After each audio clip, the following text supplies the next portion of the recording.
Hello friends, welcome you all. आज हम vision IAS के 24 जून वाले डेली करंट अफेयर्स डिस्कस करेंगे। So let's move to our first article. Ministry of communication liberalized guidelines for other service providers. ये other service providers आपके लिए जानना बेहद जरूरी होगा, बिकॉज कभी कभी यूपीएससी प्रीलिम्स में इस टाइप के क्वेश्चन पूछ लिए जाते हैं कि sometimes public utility services seems in use is related to what, या कभी कभी ऐसे भी क्वेश्चन आ चुके हैं। फॉर एग्जांपल एक क्वेश्चन आपका आ चुका है प्रीलिम्स में रिसेंटली, आई थिंक 2018 या फिर 17 में आया था कि आपका पब्लिक की infrastructure which sees recently in news means what.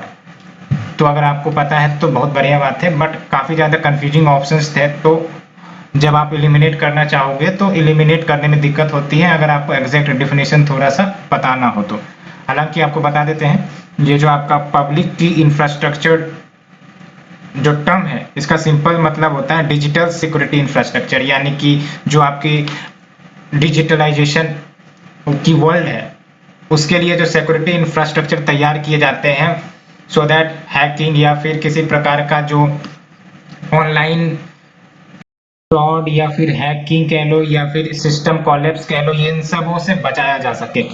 तो ये बात अच्छे से याद रखना। एक और टर्म आता है आपका public utility services. Public utility services में भी आपको याद रखने हैं कि जो कि इंफ्रास्ट्रक्चर प्रोजेक्ट्स आते हैं, जैसे आपके जो पावर सेक्टर हो गए, ये जो आपके कंपनी सब जो थर्मल पावर प्लांट्स कंपनी सब हो गए, या फिर जो आपके बैंकिंग सर्विसेज हो गए, ये सब जो है आपका पब्लिक यूटिलिटी सर्विसेज में आता है। तो इसे अच्छे से आपको याद रखना है, क्योंकि ये डिस्टिंक्शन यूपीएससी ने पूछा है। आप प्रीवियस ईयर क्वेश्चन ओपन कर देख सकते हो। अच्छे से पता होना चाहिए आपको क्लियर डिफिनेशन क्या होते हैं दोनों के बीच। और यहाँ पर आप देख सकते हो अदर सर्विस प्रोवाइडर। अब ये अदर सर्विस प्रोवाइडर का मतलब क्या होता है? तो बेसिकली अदर सर्विस प्रोवाइडर्स भी वो एंटिटीज होती हैं जो एप्लीकेशन सर्विसेज या फिर आईटी इनेबल्ड सर्विसेज या फिर आउटसोर्सिंग सर्विसेज कह सकते हो। आउटसोर्सिंग सर्विसेज यानी कि जब कोई वर्क को आउटसोर्स किया जाता है किसी एंटिटीज के द्वारा। बट यहाँ पर आपका एक इंपॉर्टेंट बात जो अदर सर्विस प्रोवाइडर्स में आते हैं वो ये है कि ये सारे वो सर्विसेज प्रदान करेंगे, बट टेलीकॉम रिसोर्सेज की मदद से। टेलीकॉम रिसोर्सेज की मदद से यानी कि जैसे आपने टेलीमार्केटिंग सुना होगा कि फोन पर जो है टेलीमार्केटर आपको कॉल करते हैं, उसके बाद प्रोडक्ट्स बेचने का प्रयास करते हैं, कोई सर्विसेज सब्सक्राइब करने का प्रयास करते हैं, तो वो टेलीमार्केटिंग हो गया। या फिर टेली बैंकिंग यानी कि मोबाइल से ही आपका बैंकिंग ऑपरेट होता है। या फिर टेलीमेडिसिन आपने सुना होगा, आपके टीबी पर बेसिकली जो प्रोडक्ट्स बेचे जाते हैं मेडिसिनल प्रोडक्ट्स, वो सब भी आपके इसमें आ जाते हैं, बैंक्स या फिर हॉस्पिटल चेन्स। तो ये सब आपके अदर सर्विस प्रोवाइडर में आ जाते हैं। अब बात करते हैं कि आखिरकार इस पर ये मिनिस्ट्री ऑफ कम्युनिकेशन फोकस इतना क्यों कर रही है। पहली बात तो ये कि जो इंडिया की IT business process management industry है, IT business process management industry यानी कि जैसे आपके कॉल सेंटर्स हो गए, है ना, जो बिजनेस प्रोसेसिंग करते हैं, किसी दूसरे के बिजनेस को बेसिकली उनको सर्विसेज प्रदान करते हैं, कॉलिंग सर्विसेज या फिर अदर सर्विसेज प्रदान करते हैं, तो इनको हम कहते हैं IT business process management industry. और इसका काफी ज्यादा भारत के लिए महत्वपूर्ण है, बिकॉज एक तो ये कि ये सर्विसेज सेक्टर में आते हैं और सर्विसेज सेक्टर कहीं ना कहीं ह्यूज एम्प्लॉयमेंट प्रदान करता है, और धीरे धीरे जो इसकी ग्रोथ है वो भी बहुत ही तेजी से बढ़ते जा रही है। फॉर एग्जांपल आप देख लो 2019 से 20 का जो पीरियड है, इसमें जो बीपीएम इंडस्ट्री यानी कि बिजनेस प्रोसेस मैनेजमेंट इंडस्ट्री का वैल्यूएशन अगर देखा जाए भारत में तो 37.6 बिलियन यूएस डॉलर है। और कहा जा रहा है कि बाय 2025 ये जो आपका इंडस्ट्री है वो डबल डिजिट ग्रोथ करेगा, और अप्रोक्स इसका 2025 तक 55.5 बिलियन डॉलर का वैल्यूएशन हो जाएगा। तो काफी अच्छी बात है। ये इनडायरेक्टली इंडिकेट करता है कि आने वाले समय में इस सेक्टर से हमें रोजगार देखने को मिल सकता है, एज वेल एज जो आपका इकोनॉमी में कंट्रीब्यूशन है इसका काफी ज्यादा होने वाला है। और ये जो गाइडलाइंस लाई गई है ये बेसिकली इसलिए सो दैट भारत को फेवरेबल डेस्टिनेशन बनाया जाए for the expansion of voice related business process outsourcing. Voice related business process outsourcing का सिंपल ही है, जो आपका कॉल सेंटर्स या कॉल सर्विसेज होते हैं किसी कंपनीज के, इसमें आपके फॉरेन कंपनीज भी क्या करते हैं कि वो भारत में जो आपके कोई कंपनी है, जैसे कि आपके अदर सर्विस प्रोवाइडर्स है, ये एंटिटीज हो गए, इनको ये काम सौंप देते हैं कि ये लो आप कॉलिंग वाला ऑपरेशन देखो, बिकॉज सस्ते पड़ते हैं और यहाँ पर आपको इजी जो वर्कर से मिल जाएंगे, लैंग्वेज डिफरेंट लैंग्वेज में ढूंढना चाहें वो भी मिल जाएंगे, कॉल सेंटर्स में तो बहुत सारे व्यक्ति मिल जाते हैं, आपने देखा होगा एम्प्लॉयमेंट जो है इसमें लोग ढूंढते हैं, सो इसलिए ये उनके लिए चीपर भी पड़ता है और साथ ही साथ भारत के लिए बेनिफिट है, बिकॉज एक तरफ से भारत को भी जो एम्प्लॉयमेंट है वो देखने को मिल जाता है, प्लस जो इनकम गवर्नमेंट को आती है वो तो बात है। सो इससे आपका क्या होगा, greater easiness of business and regulatory clarity अब जो है लाने का प्रयास ये मिनिस्ट्री करेगी, बिकॉज जो कंप्लायंस बर्डन है वो अगर ज़्यादा हो जाता है तो कहीं ना कहीं इस सेक्टर को दिक्कतें झेलनी पड़ती है, बिकॉज रूल्स रेगुलेशंस इन सब के कारण बहुत सारे जो आपके आउटसोर्सिंग वर्क है वो नहीं दिए जा पाते because of certain rules and regulations and restriction. तो ये जो न्यू गाइडलाइंस है इन्होंने मेजर्स को लिबरलाइज किया है और ज़्यादा लिबरलाइज किया है। एक बार तो आपका नवंबर 2020 में इसे ऑलरेडी अनाउंस किया गया था एक्सचेंज को, बट और ज़्यादा अभी लिबरलाइज किया गया है, जैसे for example removal of registration requirement, providing provisions for work from home के भी प्रोविजंस इसमें डाले गए, work from anywhere in India to other service providers. तो ये सब भी काफ़ी अच्छे बेनिफिट है जो रेस्ट्रिक्शंस को हटाते हैं, और रेस्ट्रिक्शंस हटाने का मतलब है कि more and more companies and जो आपका अदर सर्विस प्रोवाइडर है वो आएंगी और सर्विसेज प्रदान करेंगी, और इससे एम्प्लॉयमेंट और रेवेन्यू गवर्नमेंट की है वो भी बढ़ सकती है। और देख सकते हो कुछ OSP रिलैक्सेशन जो अनाउंस किए गए हैं जून 23 को। पहली बात तो ये कि no distinction between domestic and foreign OSPs, ये इंपॉर्टेंट है कि जो आपका डोमेस्टिक OSPs होंगे यानी कि अदर सर्विस प्रोवाइडर या फिर आपके फॉरेन OSPs होंगे, इसमें कोई डिस्टिंक्शन अंतर भेदभाव नहीं किया जाएगा। साथ ही साथ जो electronic private automatic branch exchange है OSP का वो लोकेट किए जा सकते हैं एनीवेयर इन द वर्ल्ड, ये भी काफी इंपॉर्टेंट प्रोविजन है। तीसरा आप देख सकते हो no restriction for data inter connectivity between any OSP centres, यानी कि हो सकता है more than one OSP centres हो, तो अगर यहाँ पर डाटा इंटर कनेक्टिविटी करना हो एंटिटी को OSP को तो इसमें भी रेस्ट्रिक्शंस हटाए गए हैं। साथ ही साथ work from home work from anywhere permitted ये भी की गई है, and penalties for violations removed, यानी कि सर्टेन रूल्स एंड रेगुलेशंस के वायलेशन पर पहले जो पेनाल्टी लगती होंगी उसको भी हटाया गया है। तो ये सब कुछ सर्टेन रिफॉर्म्स लिए गए हैं इस बात को देखते हुए, क्योंकि ये जो है सेक्टर इवॉल्विंग सेक्टर है, कहीं ना कहीं भारत के इकोनॉमिक ग्रोथ में अच्छा खासा कंट्रीब्यूट कर सकता है, एम्प्लॉयमेंट जनरेशन में अच्छा खासा कंट्रीब्यूट कर सकता है। बात करते हैं सिग्निफिकेंस के हैं इन रिफॉर्म्स की, तो आप देख लो इसके तहत जो एम्प्लॉयज होंगे वो फ्रीलांसिंग को ऑप्ट कर सकते हैं for more than one company, ये काफी इंपॉर्टेंट बात है। मोर देन वन कंपनी के लिए फ्रीलांसिंग किया जा सकता है while working from home and thereby attracting more workers in the sector। तो इनके लिए भी बढ़िया बात होगा, एक तो आपका वर्कर्स की जरूरत भी फुलफिल होगी, साथ ही साथ जो इनकम होगा इनको वो भी जनरेट होगा, एंड साथ ही साथ help in making IT services more competitive globally. तो ग्लोबली लेवल पर आपका IT सर्विसेज को मोर कम्पिटिटिव बनाया जाएगा, एंड जो MNCs हैं यानी कि मल्टीनेशनल कॉर्पोरेशंस ये भी कहीं ना कहीं भारत की तरफ अट्रैक्ट होंगे as a favourable destination, and इसके कारण इनडायरेक्टली या डायरेक्टली कहो तो मोर FDI यानी कि फॉरेन डायरेक्ट इन्वेस्टमेंट आएगा। फॉरेन डायरेक्ट इन्वेस्टमेंट यानी कि विदेशों से फॉरेन से आने वाला जो इन्वेस्टमेंट है उसे फॉरेन डायरेक्ट इन्वेस्टमेंट कहते हैं, और प्रोडक्टिविटी में तो इंक्रीमेंट देखने को मिल ही सकती है। तो ये बातें हमने डिस्कस किया, तो ये काफ़ी इंपॉर्टेंट सेक्टर है आपका BPO यानी कि IT business process management sector, और कहीं ना कहीं भारत के ग्रोथ एंड एम्प्लॉयमेंट इंजन का ये काम कर सकता है, एंड इसी को ध्यान में रखते हुए गवर्नमेंट ने सर्टेन रेस्ट्रिक्शंस को रिलैक्स किए हैं, तो ये पॉजिटिव बातें हैं।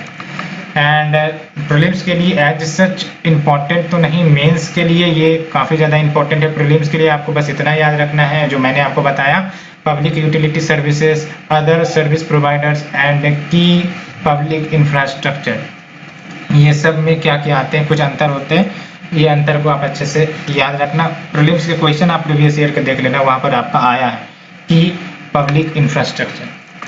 So let's move to the next article. Half of global cotton growing regions may face severe climate risk, ये आपका स्टडी आया है सामने, और कहीं ना कहीं एक काफ़ी ज़्यादा दिक्कत वाली बात नज़र आ रही है, बिकॉज जो कॉटन ग्रोइंग रीजन्स है वो क्लाइमेटिक रिस्क अगर फेस करेंगे तो फिर जो आपका फार्मर्स इसमें इंगेज है, साथ ही साथ जो क्लोथ्स है की वेराइटीज आपको देखने को मिलती है, और इससे रिलेटेड जो स्टेक होल्डर्स हैं उनको भी दिक्कतें झेलनी पड़ेंगी। और हम देखते हैं कि क्या डिटेल से बातें कही गई हैं, किसने ये स्टडी निकाली है और कैसे से डील किया जा सकता है, बिकॉज ये सब कुछ इंपॉर्टेंट क्वेश्चंस होंगे जिसे एड्रेस करना जरूरी है। मेंस के लिए ये इंपॉर्टेंट क्वेश्चन के रूप में आ सकते हैं।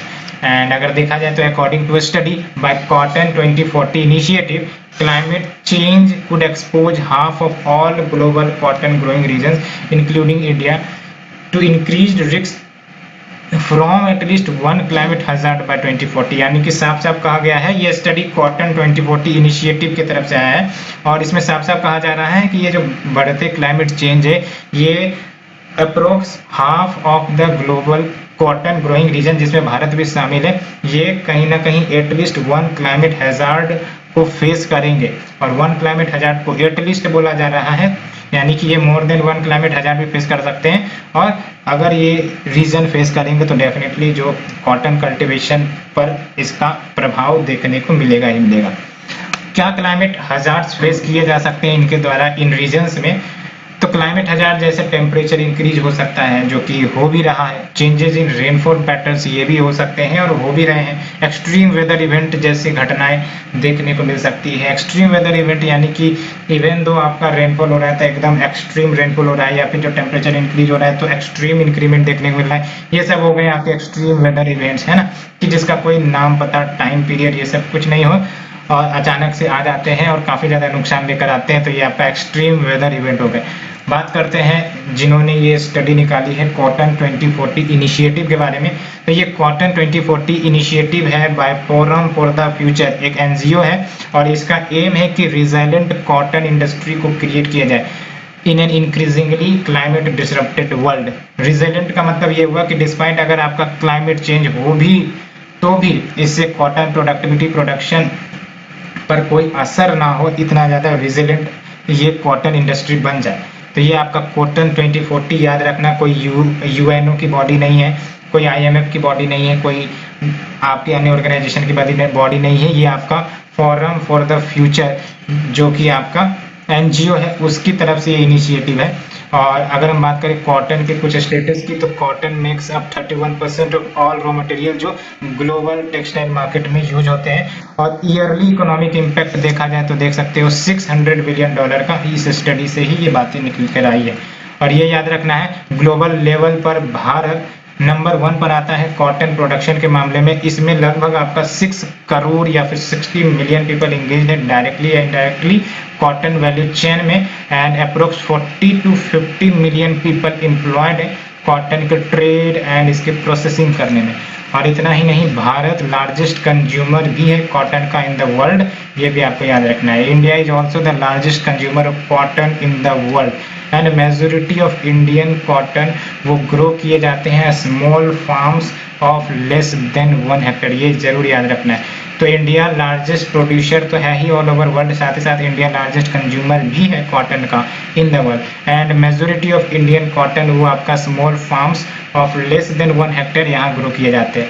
एंड जो इंडिया है 4 स्पीसीज, जो भी चारों के चारों स्पीसीज मिलते हैं कल्टिवेटेड कॉटन के, उसे वो ग्रो करता है। ये अच्छी एंड सबसे इंपॉर्टेंट बात है प्रीलिम्स के लिए। India grows all 4 species of cultivated cotton, जिसमें आपका हो गया गॉसिपायुमेल्बोरियम एंड हर्बेशियम, ये हो गया आपका Asian cotton. And we have the next G barbadense यानी कि Egyptian cotton, and we have the next G hirsutum American upland cotton. तो ये 4 वेराइटी हो गई, 2 हो गई आपके एशियन कॉटन एंड एक इजिप्शियन और एक है आपका अमेरिकन अपलेट कॉटन। कॉटन के बेसिक फीचर्स की बात करें जो प्रीलिम्स के लिए काफ़ी महत्वपूर्ण है, ये आपका खरीफ क्रॉप है। खरीफ क्रॉप यानी कि आपको पता होगा कि जो समर में ग्रो करते हैं ये, और ब्लैक सॉइल या ब्लैक कॉटन सॉइल इनको ज़्यादा सूट करता है because black cotton soil has high water retention capacity, और कहीं ना कहीं दक्कन प्लेटू में ये जो ब्लैक कॉटन सॉइल है वो अच्छे से मिल जाते हैं। And that's why Gujarat, Maharashtra, ये सब जो रीजन है ये ब्लैक कॉटन सॉइल वाला रीजन है और अच्छे से यहाँ पर प्रोड्यूस होता है। और सबसे biggest producer of cotton Bharat में आपको याद रखना है गुजरात है। और भी हम रीजन को देखेंगे बट बिगेस्ट के बारे में आपको पता होना चाहिए। और कुछ सर्टेन कंडीशन देखा जाए कॉटन के ग्रोइंग के लिए तो देख लो, एनुअल टेम्परेचर रिक्वायरमेंट 20 से 28 डिग्री सेल्सियस, और रेनफॉल आप देख लो 55 से 110 सेंटीमीटर वो आइडियल होता है, और मिनिमम 180 फ्रोस्ट फ्री डेज की ज़रूरत होती है। तो ये सब टर्म्स याद रखना, मिनिमम को मैक्सिमम से चेंज कर देगा यूपीएससी, गड़बड़ हो जाएगा।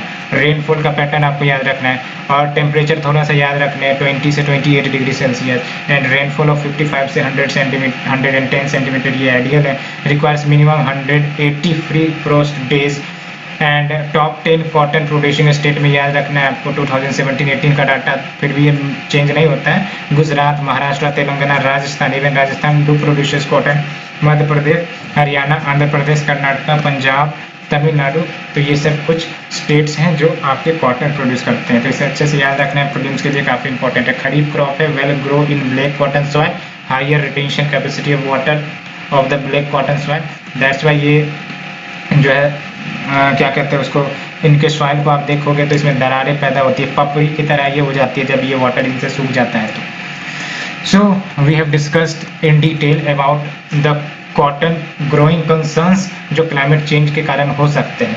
सो आपको इस इश्यू पर नज़र रखनी है क्योंकि ये क्वेश्चन के रूप में आ सकते हैं, और कुछ स्टेटस याद रखना है कि इंडिया का क्या स्टेटस है।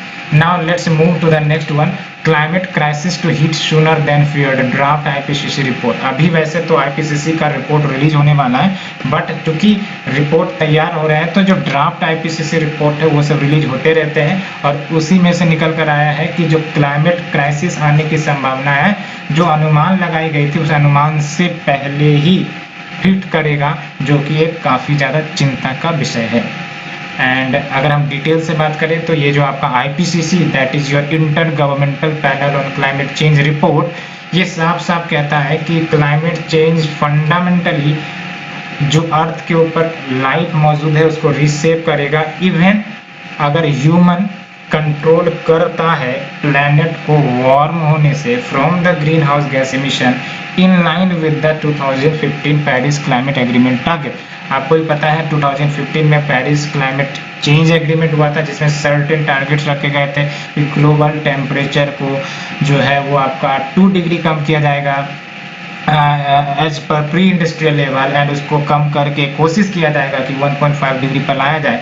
तो इवन अगर हम उसको कंट्रोल कर लेते हैं, उसको अचीव कर लेते हैं, फिर भी जो लाइफ है ऑन द अर्थ उसके ऊपर अच्छा खासा प्रभाव देखने को मिल चुका होगा, ये आपका रिपोर्ट साफ साफ कह रहा है। अब अगर हम बात करें क्लाइमेट चेंज और उसका इम्पैक्ट क्या होगा नेचर के ऊपर, तो इस रिपोर्ट के आधार पर देख सकते हो, हम डिटेल से बता सकते हैं कि स्पीसीज पर क्या इम्पैक्ट होगा क्लाइमेट चेंज के, ओशियंस के ऊपर क्या, फॉरेस्ट के ऊपर क्या, सिस्टम्स के ऊपर क्या, उसको हम डिटेल से बात करते हैं। एक तो आपका देख लो एक्सटिंक्शन रेट बढ़ जाएगा, यानी कि जो भी आपके लिविंग स्पीसीज हैं, इतनी सारी बायोडाइवर्सिटी आप देख रहे हो फिलहाल, ये सब बायोडाइवर्सिटी खत्म हो जाएंगी, नष्ट हो जाएंगी अगर क्लाइमेट चेंज आपका कंट्रोल नहीं किया जाता है। आप देख सकते हो एक्सटिंक्शन रेट बढ़ जाएंगी, 1000 टाइम्स हाइयर हो जाएगा than before the geological period, और इसी को anthropocene that is age of man, यानी कि द एज ऑफ मैन, जब human as a sole responsible for changing the biodiversity life on the earth, ये होता है आपका anthropocene, because age of man यानी कि where the human is dominant force. And other impacts की बात करें तो देख सकते हो लैंड एंड सी स्पीसीज भी कम होने लगेंगे, बिकॉज अगर 2 से 3 डिग्री वार्मिंग होता है तो up to 54% of land and sea species threatened with extinction हो जाएंगे इसी सेंचुरी में, ज़्यादा समय नहीं। एंड फ्रेश वाटर फिश भी डिक्लाइन होंगे। क्लाइमेट चेंज ये लोकल बायोडाइवर्सिटी को कम कर सकता है by up to 75% by 2075, and turtles के पॉपुलेशन को भी कम होना पड़ेगा, because upper range sea level rise prediction ये सजेस्ट करते हैं 59% less in green turtles, Mediterranean nesting area, longer heads at 67%। Coral reefs में को भी नुकसान पहुंचेगा, कोरल रीफ्स की भी जो आपका एरिया है, जोन है, हैबिटेट है, वो कम होगी। आप देख सकते हो अगर 1 से 5 डिग्री तक का वार्मिंग होता है तो 70 से 90% of the world's coral reef वो डाई हो जाएंगे। काफ़ी इंपॉर्टेंट फैक्ट है, ये मेंस के लिए इस्तेमाल हो सकता है कि अगर 1 से 5 डिग्री तक का वार्मिंग होता है तो 70 से 90% of the world's coral reef ये projected to die. And we have the marine heat wave, marine heat wave जैसी समस्याएं बढ़ने लगेगी। आप देख सकते हो at least 34% more frequent and 17% longer since 1925। And फिर आप देख सकते हो आर्कटिक सी आइस, यहाँ पर आप देख लो summer sea ice has decreased 25% estimated 2 million square kilometre since the late 1970। तो ये सब बातें। और फिर यहाँ देख लो आप इकोसिस्टम का भी डिप्रिएशन होगा। Many terrestrial fresh water ocean and coastal ecosystem अभी तो फिलहाल नियर और beyond their ability to adopt है, तो आने वाले समय में क्लाइमेट चेंज होंगे तो फिर एबिलिटी की सक्षमता इनकी खत्म हो जाएगी और ये डिस्ट्रक्ट हो जाएंगे। तो अभी ही ये लोग प्रेशराइज्ड मोड में जी रहे हैं, इकोसिस्टम प्रेशराइज्ड है और आने वाले समय में कंसर्न्स अगर बढ़ेंगे तो और ज़्यादा दिक्कतें होगी। And we have the permafrost, हाँ परमाफ्रोस्ट वाला जो एरिया है वो भी डिक्रीज होगा बिकॉज 2 डिग्री सी वार्मिंग होता है, तो आप समझ सकते हो 15% of the permafrost region lost हो जाएंगे बिकॉज मेल्ट होकर ये वाटर बन जाएंगे by 2100 releasing 36 to 67 billion ton of carbon. And फिर ये हो गया, फिर फायर सीजन या फायर इंसिडेंट बढ़ जाएंगे और देख सकते हो सेवर ड्राउट आ सकता है बिकॉज 2 डिग्री वार्मिंग के कारण सेवर ड्राउट इन ब्राजील्स नेचुरल एरिया ये क्वाड्रपल हो जाएंगे, 4 टाइम्स हो जाएंगे ब्राजील में। एंड फिर देख सकते हो wild life in the Arctic tundra ये बढ़ सकते हैं, ये याद रखना है आपको, ये प्रीलिम्स के लिए वाइल्ड लाइफ इन आर्कटिक टुंड्रा ये बढ़ सकते हैं because area burn increased 9-fold across Siberia from 1996 से 2015। और फिर देख लो अमेजन रेन फॉरेस्ट की बात करें तो high emission drought and wild fire could transform half of the Amazon basin into grassland, grassland में बढ़ जाएगा leading to the increased global emission. तो ग्रासलैंड बढ़ेगा तो फिर एमिशंस बढ़ने की संभावनाएं हो जाएंगी। तो हम लोगों ने देखा कि कैसे आपके इतने सारे इम्पैक्ट ग्लोबल क्लाइमेट चेंज के बढ़ने के कारण हो सकते हैं फ्रेश वाटर फिश के ऊपर, यानी कि ये सब हमने स्पीसीज के ऊपर देखा। स्पीसीज में भी fresh water fish, land and sea species, extinction rates ये सब आ जाते हैं। सिस्टम में हमने देखा कि आपका परमाफ्रोस्ट इकोसिस्टम है ना, एंड फायर सीजन ये सब इंसिडेंट बढ़ जाएंगे। फॉरेस्ट में देखेंगे तो सेवर डाउट wild life in the Arctic tundra ये सब इश्यू आ जाते हैं। ओशियंस में देखें तो देख सकते हो आर्कटिक सी आइस जो है मेराइन हीट वेव से और कोरल रीफ से ये सब घटनाएं जो है वो दिक्कतें निगेटिवली अफेक्टेड होंगी। तो ये सब हमने डिटेल से डिस्कस किया। Let's move to the body IPCC, यानी कि ये इंपॉर्टेंट बॉडी है, inter governmental panel on climate change. तो ये आपका यूनाइटेड नेशन की बॉडी है और ये एसेस करती है data related to climate change और इसे इस्टेब्लिश किया गया है, आपको याद रखना है, collaboration of organisation that is UNEP यानी कि United Nation Environment Programme plus World Meteorological Organisation in 1988। क्या की हाईलाइट है इस रिपोर्ट के, तो आप देख लो 1.1 डिग्री सेल्सियस का जो राइज होगा अभी तक तो हो चुका है और climate change is already changing, climate is already changing कहने का मतलब ये है। दो earlier model predicted earth altering climate change not before 2100, तो पहले के जो मॉडल्स लगाए गए थे इसमें ये बोला गया था कि अर्थ जो है वो क्लाइमेट चेंज नहीं करेगा बिफोर 2100, लेकिन अब पता चलता है कि जो आपका वार्मिंग अगर इवेंट बिलो 1.5 डिग्री होता है तो ये सीरियस एंड इरिवर्सिबल कॉन्सिक्वेंसेज, यानी कि वैसे कॉन्सिक्वेंसेज जो रिवर्सिबल नहीं हो सकते, जैसे फॉरेस्ट फायर के इंसिडेंट बढ़ जाएंगे, फ्लड्स बढ़ जाएंगे, ड्राउट्स बढ़ जाएंगे, ये सब घटनाएं बढ़ जाएंगी। Current level of adaptation will be inadequate to respond to future climatic risk and earth जो है वो आपका nearing point of no return threshold, इसी को हम कहते हैं टिपिंग पॉइंट्स, यानी कि अर्थ को इस पॉइंट पर लेके चला जाओ कि दोबारा वो लौटना भी चाहे तो ना लौट सकेगा बिकॉज इतने ज़्यादा रिसोर्स का ओवर एक्सप्लॉयटेशन हो गया है कि वो रिकवरी भी करना चाहे तो वो रिकवर नहीं होगी बिकॉज डिमांड बढ़ती जा रही है, ओवर एक्सप्लॉयटेशन बढ़ती जा रही है, उसी को हम टिपिंग पॉइंट कहते हैं। तो earth is nearing point of no return threshold, यानी कि उस फेज में चले जाए जहाँ पर वो अपने आप को रिकवर या कुछ रिटर्न कर ही नहीं सकती। And at tipping point a tiny change could push a system into completely new state and recommendation यही है कि worst case scenarios को होने से रोका जाए, ब्लू कार्बन इकोसिस्टम को रिस्टोर कर दिया जाए, transitioning to plant based diets आ जाए, है ना। तो ये सब है सो दैट जो डरावने कंसर्न्स आए हैं उनसे बचा जा सके। मेंस के लिए काफ़ी लोब्रेटिव आर्टिकल आप कह सकते हो ये है और IPCC के बारे में आपको प्रीलिम्स के लिए जानना है और ये कंक्लूजन इंट्रोडक्शन के लिए अच्छी रूप में यूज हो सकती है। Intergovernmental panel on climate change reports that climate change will fundamentally reset life on earth even if human control planet warming green house gas emission in line with 2050 Paris agreement target. तो ये हमने discuss किया and ये आपको याद रखना है आपका IPCC के बारे में, UN बॉडी है, established collaboratively by UNEP plus WMO 1988।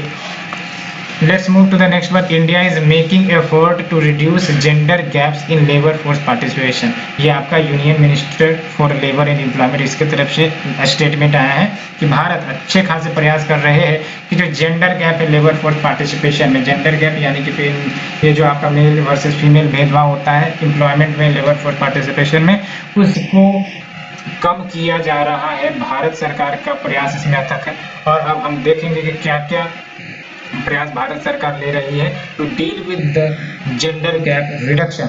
And आखिरकार कुछ स्टेटस भी तो पता हो तभी तो जान सकेंगे कि हाँ जेंडर गैप काफ़ी ज़्यादा सीरियस है भारत के केस में। तो आप देख सकते हो अगर हम बात करें इंडिया की जो female labour force participation rate है, यानी कि फीमेल लेबर फोर्स जो वर्क में पार्टिसिपेट कर रही है उनको हमने female labour force participation rate कहा है। और भारत में जो ये जो रेट है वो डिक्लाइन कर रही है, यानी कि महिलाएं लेबर फोर्स पार्टिसिपेशन से बाहर आ रही है over the 3 decades except for a rise in the first half of north east, है ना।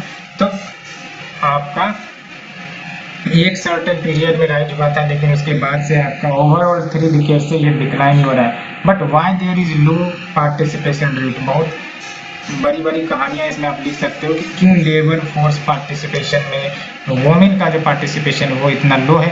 पहली बात तो ये कि याद रखना है yes increasing access to education, आपको लग रहा होगा एजुकेशन एक्सेस बढ़ रहा है तो फिर लो पार्टिसिपेशन रेट कैसे, तो इसका कारण ये बताया जाता है कि more and more women are getting educated, लेकिन वोमेन ओरिएंटेड वर्क कहीं ना कहीं या वोमेन ओरिएंटेड इन्वायरमेंट जो आपके जॉब के लिए होने चाहिए, लेबर फोर्स एम्प्लॉयमेंट बॉडी में होने चाहिए, वो कहीं ना कहीं नहीं प्रोवाइड हो पाती है। दैट्स वाई एजुकेशन बढ़ने के बावजूद कहीं ना कहीं आपका लो पार्टिसिपेशन रेट हो जाता है ना। Increasing access to education as women of working age are enrolling for education. अगर अदर फैक्टर्स की बात करें तो इंक्रीजिंग हाउस होल्ड इनकम भी कहीं ना कहीं बढ़ते जा रहे हैं, तो ये इनडायरेक्टली रिड्यूस करता है वुमेन पार्टिसिपेशन को, क्योंकि ऐसी विचारधारा होती है कि अगर फैमिली में कोई दिक्कत है ही नहीं पैसे की तो व्हाई यू शुड वर्क, ऐसी प्रकार की विचारधारा निकल जाती है। तो ये कहीं ना कहीं जो प्रेजुडाइज है वो रिफ्लेक्ट हो ही जाता है। तो increasing household incomes and increasing access to education, ये सब कहीं ना कहीं अगर पॉजिटिवली वुमेन एम्पावरमेंट को कंट्रीब्यूट अगर करती भी है तो कहीं ना कहीं एक तरफ ये नेगेटिवली भी इन्फ्लुएंस करती है, ये आपको पता होना चाहिए। Lack of formal wage employment opportunities, ये भी है। सोशियो कल्चरल नॉर्म्स घर के, सोसाइटी के, जहाँ वो रहती हैं वहाँ के एनवायरनमेंट के, वो सब बहुत सारे फैक्टर्स होते हैं जो उनके एक्शन रिएक्शन को इन्फ्लुएंस करता है। तो ये बात भी आपको पता होगा। Responsibility of household work, age of marriage, religion, caste related factor, ऐसे हजारों चैलेंजेस महिलाओं को फेस करनी पड़ती है जो रेस्ट्रिक्टिव इन नेचर होती है, जो उनको रोकती है कहीं ना कहीं जॉब करने से या फिर सर्टेन एक्शंस इनिशिएटिव्स लेने से। चैलेंजेस जो फेस करी जाती हैं वर्क प्लेस पर वो भी एक वन ऑफ द फैक्टर है, जैसे safety concern, working conditions, employment security, wage parity, ये सब इशू आ जाती है। डिस्क्रिमिनेशन आ जाता है ना, सैनिटेशन, इवन कहीं कहीं वुमेन सेपरेट बाथरूम्स, ये सब कुछ इश्यूज आती है। तो ये सब इनडायरेक्टली अफेक्ट करती है वुमेन की एम्प्लॉयबिलिटी को। और अगर हम बात करें इनिशिएटिव्स क्या क्या लिए गए हैं तो आप देख लो, कोड ऑन वेजेस 2019, ये जो कोड ऑन वेजेस 2019 लाई गई है, इसके तहत जेंडर बेस्ड डिस्क्रिमिनेशन जो वेजेस के क्षेत्र में होते हैं, वेजेस यानी कि इनकम जो रिसीव किए जाते हैं उसको रिड्यूस करता है, रिक्वायरमेंट में कंडीशंस ऑफ एम्प्लॉयमेंट को बराबर करता है, सो दैट कोई जेंडर रिलेटेड डिस्क्रिमिनेशन ना हो। एंड इसके बारे में आपने सुना होगा मैटरनिटी बेनिफिट अमेंडमेंट एक्ट 2017, इसके तहत जो पेड मैटरनिटी लीव है वो 12 सप्ताह से बढ़ाकर 26 सप्ताह कर दिया गया था। साथ ही साथ मैंडेटरी क्रेच फैसिलिटीज प्रोवाइड करने की बात कही गई थी जो कंपनी होती है वहाँ पर, लेकिन हाँ उन कंपनीज या उन एस्टेब्लिशमेंट में जहाँ पर 50 या फिर उससे ज़्यादा एम्प्लॉयज काम करते हैं। साथ ही साथ permitting women workers in the night shift, ये भी प्रमोट किया जा रहा है। For example advisory to state जो दिए गए हैं under the factories act 1948, and we have the Pradhanmantri Mudra Yojana, इसके तहत financial support to women entrepreneurs भी मिलता है। And we have the equal remuneration act 1976 जो पेमेंट ऑफ इक्वल रेम्यूनरेशन की बात करता है, यानी कि इक्वल रेम्यूनरेशन प्रोवाइड किए जाए टू मेन एंड वुमेन। तो ये बात है। और ये थोड़ा सा ट्रेंड देख लो आप, ये जो 1990, 95, 2000, 2005 5 सालों का ये जो डिफरेंस लिया गया है, और भारत में जो आपका लेबर फोर्स पार्टिसिपेशन रेट है वुमेन की किस प्रकार से वो डिक्लाइन हो रही है ना। तो देख सकते हो 2005 के बाद से तो कहीं ना कहीं डिक्लाइन ही हो रही है, तो ये डाटा भी याद रख सकते हो। 2005 के बाद से लेबर फोर्स पार्टिसिपेशन जो है आपका वुमेन का वो डिक्लाइन हो रहा है, जो काउज ऑफ कंसर्न ही है। काउज हमने देखे, रीजन हमने देखे, इनिशिएटिव जो लिए गए हैं, कोड ऑन वेजेस बिल, वैसे तो ये एक्ट बन गया है, मैटरनिटी बेनिफिट अमेंडमेंट लाया गया, permitting women workers in the night shift, Pradhanmantri Mudra Yojana, equal remuneration act and various state government के द्वारा सर्टेन डिफरेंट इनिशिएटिव लिए जाते हैं to promote the women employment, women participation in jobs.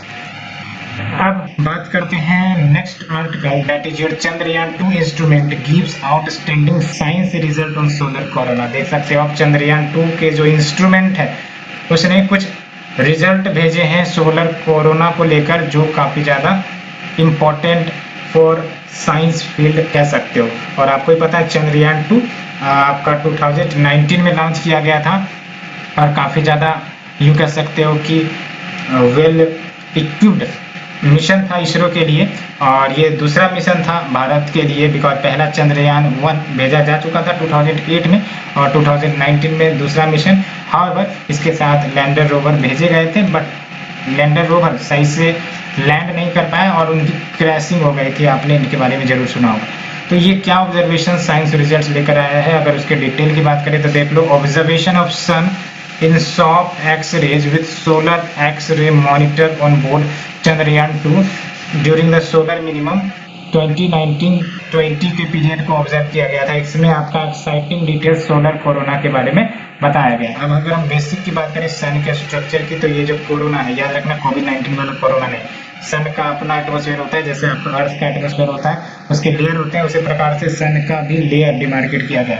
तो जो कोरोना है वो आपका आउटर मोस्ट लेयर है सन के एटमॉस्फेयर का।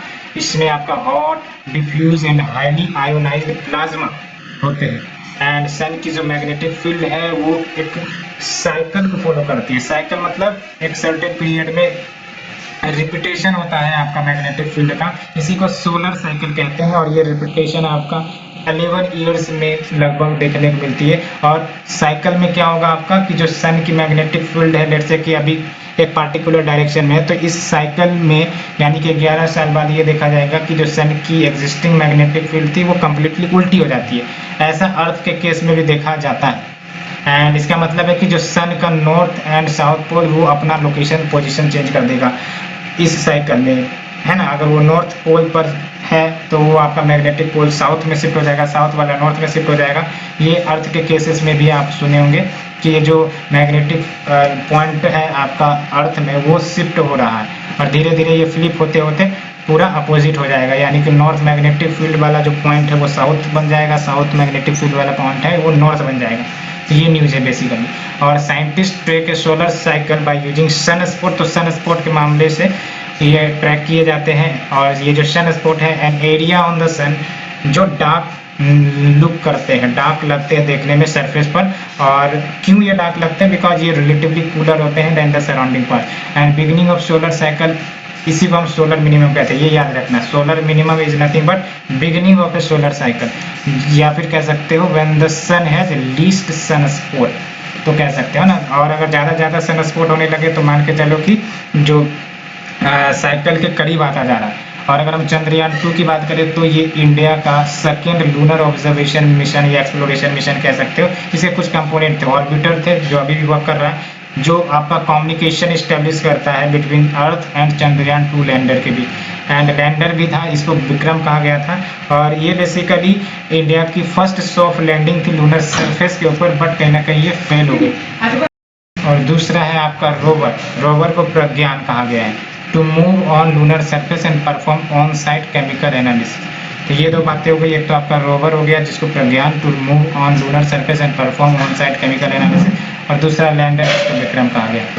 सो ये हमने डिस्कस किया डिटेल से। Let's move to the next article, shorten use build back a better world initiative B3, because build back better, B3 यहाँ आ गए और W है ना, B3W इनिशिएटिव। ये है क्या बेसिकली, इसके बारे में हम डिस्कस करेंगे।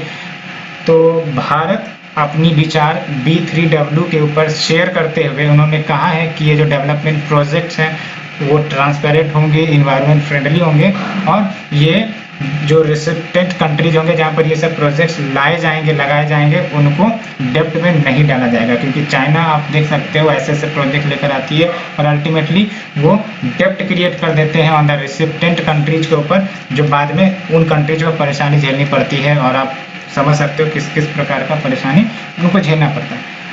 इसलिए अगर हम B3W की बात करें तो इसे लॉन्च किया गया था ड्यूरिंग द G7 मीट, और ये values driven high standard and transparent infrastructure partnership कह सकते हो। Values driven high standard and transparent infrastructure partnership जो मदद करती है narrow the $40+ trillion infrastructure needs in the developing world. Simple अगर कहो तो ये 40+ ट्रिलियन इंफ्रास्ट्रक्चर नीड्स जो डेवलपिंग वर्ल्ड को हो सकते हैं उसको ये फुलफिल करेगी। और B3W इनिशिएटिव ये एक प्रकार से कह सकते हो कि जो चाइना का बोल्ट एंड रेड इनिशिएटिव है उसका अल्टरनेटिव कह सकते हो। BRI has been slammed for shadowing countries with debt and not being sensitive to environment needs of the country, इसलिए इस स्टेटमेंट आया था। And now let's move to the next one, tax inspectors without border।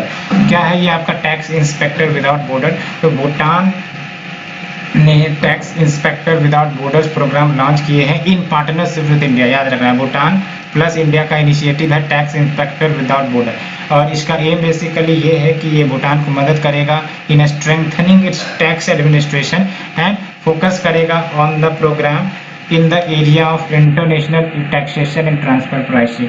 और अगर हम बात करें TIWB के बेसिक की तो ये जॉइंट इनिशिएटिव है United Nation Development Programme and OECD के द्वारा, जिसके तहत जो audit knowledge and skills tax administration को लेकर होते हैं डेवलपिंग कंट्रीज में, जैसे भारत का है जो भी tax audit knowledge and skills वो शेयर किए जाते हैं दूसरे देशों के साथ, दूसरे डेवलपिंग देशों के साथ, सो दैट वहाँ का जो टैक्स एडमिनिस्ट्रेशन स्किल है वो मजबूत हो और जो आपका कंसर्न्स होते हैं टैक्सेशन से रिलेटेड उसे खत्म किया जाए। And next one is Chambal river, ये इंपॉर्टेंट है।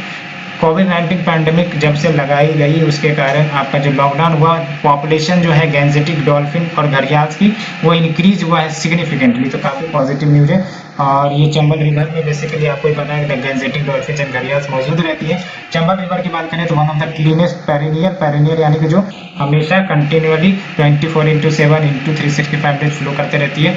एंड ये रेनफोर्ड रिवर है, वैसे आपका रेनफोर्ड रिवर यानी कि chief tributary of the Yamuna river, ये याद रखना है। Chambal is the tributary of Yamuna and ये विंध्यन रेंज जो मध्य प्रदेश में वहाँ से राइज करती है एंड राजस्थान और उत्तर प्रदेश 3 राज्य से फ्लो करती है, एक तो आपका मध्य प्रदेश, राजस्थान और उत्तर प्रदेश। मेजर डैम जो चंबल रिवर में बनाए गए हैं गांधी सागर, राणा प्रताप, जवाहर सागर, कोटे बैरेज। ट्रिब्यूटरीज याद रखना है बानस, काली, Sindh, Parvati, Shipra, Mej. And we have the International Olympic Day, इसे जून 23 को एवरी ईयर सेलिब्रेट किया जाता है because it was on this day international Olympic committee setup करी गई थी 1894 में। और IOC यानी कि इंटरनेशनल ओलंपिक कमेटी ये नॉन गवर्नमेंटल ऑर्गेनाइजेशन है जो एडमिनिस्ट्रेशन ऑफ ओलंपिक गेम्स जो होते रहते हैं ऑल ओवर द वर्ल्ड उसको ये हैंडल करता है। हेडक्वार्टर इसका लुआशेन स्विट्जरलैंड में है। ओलंपिक्स और इंडिया के साथ क्या रिलेशन है तो याद रखना है इंडिया ने कभी भी अपने धरती पर अपने सरजमीन पर ओलंपिक गेम्स को होस्ट नहीं किया है। And we have the Target Olympic Podium Scheme 2014, ये Ministry of Youth Affairs and Sports चला रही है। इसके तहत assistance to India top athlete so that they win medals in 2020 and 2024 Olympic जो होने वाले हैं। तो ये बात आप याद रख सकते हो अच्छे से। होप आज हम लोगों ने अच्छे इश्यूज को डिस्कस किया डिटेल में। And thank you friend, thank you very much.